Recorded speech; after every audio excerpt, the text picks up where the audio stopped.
Здравствуйте, я Лара. Թանկագին կանայք, շնորհավորում եմ ձեր մարտի 8-ը. Дорогие женщины, поздравляю вас с 8 марта. Ցանկանում եմ ձեզ կանացի երջանկություն եւ բոլոր ցանկությունների իրականացում.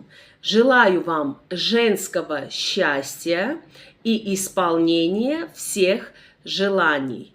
Եվ միշտ հիշեք и всегда помните.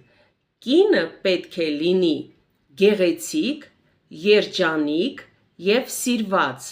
Женщина должна быть красивой, счастливой, любимой.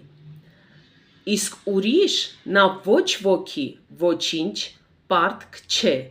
А больше она никому ничего не должна.